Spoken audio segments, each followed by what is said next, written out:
आ जाओ बच्चों, जल्दी जल्दी भागकर एक नई कहानी सुनने के लिए तैयार हो जाओ जल्दी से। इस कहानी का नाम है साधु और ठग। ठग मतलब जो लोगों को ठगते हैं, बुद्धू बनाते हैं। एक बार की बात है, किसी गांव के मंदिर में एक साधु रहता था। गांव में सभी लोग उसका बहुत सम्मान करते थे और उसको अपने भक्तों से दान में तरह तरह के वस्त्र, उपहार, खाद्य सामग्री और पैसे मिलते थे। मतलब गिफ्ट में लोग उसको देते थे खाने पीने की चीज़ें, कपड़े और भी दूसरी चीज़ें, पैसे। तो इन सब को बेचकर साधु बहुत सारा पैसा जमा कर लिया था, क्योंकि जो गिफ्ट उसको मिलता था उनका वो क्या करता, वो तो साधु था। तो उसने सबको बेचकर अपनी जीविका के लिए, अपने खाने पीने के लिए पैसे जमा कर लिए। और वो साधु किसी के ऊपर भी विश्वास नहीं करता था।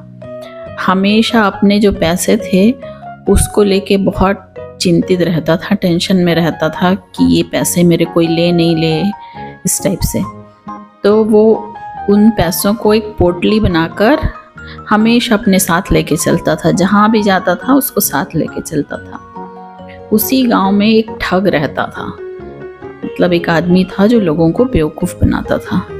बहुत दिनों से उसकी निगाह, उसकी नज़र साधु के पैसे पर थी। वो हमेशा साधु का पीछा किया करता था, लेकिन साधु उस गठरी को, उस पोटली को जिसमें वो पैसे रखता था, कभी अपने से अलग नहीं करता था। आखिर एक दिन उस ठग ने दिमाग लगाया और एक स्टूडेंट का वेश रख के, स्टूडेंट बन के साधु के पास गया और बोला कि साधु महाराज, मुझे अपना शिष्य बना लो, क्योंकि मैं बहुत सारा ज्ञान प्राप्त करना चाहता हूँ। तो साधु तैयार हो गया और इस तरह वो ठग भी साधु के साथ ही मंदिर में रहने लगा।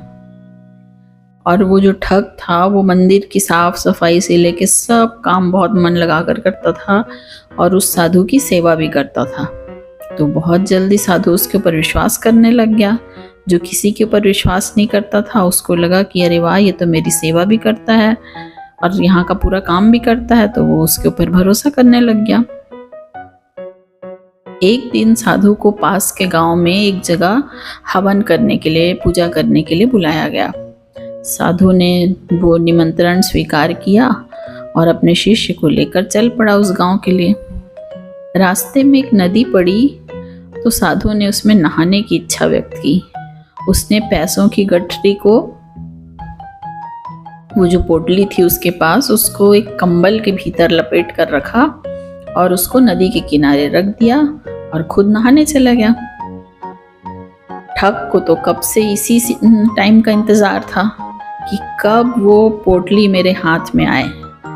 तो जैसे ही साधु नदी में डुबकी लगाने गया, वो पैसों की गठरी लेके भाग गया।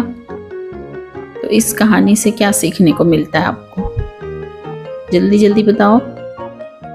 इस कहानी से हमको ये सीखने को मिलता है कि इंसान को हमेशा अच्छे से परखना चाहिए। किसी की मीठी मीठी बातों में आके उसके ऊपर भरोसा नहीं करना चाहिए, क्योंकि बोलते हैं ना, मुंह में राम बगल में छुरी। तो बहुत मीठा बोलने वाले लोग भी कई बार धोखा दे देते हैं। ऐसे लोगों की कोई कमी नहीं है, इसलिए इनसे हमेशा बच के रहो। ठीक है, समझ में आया ना आपको? ओके।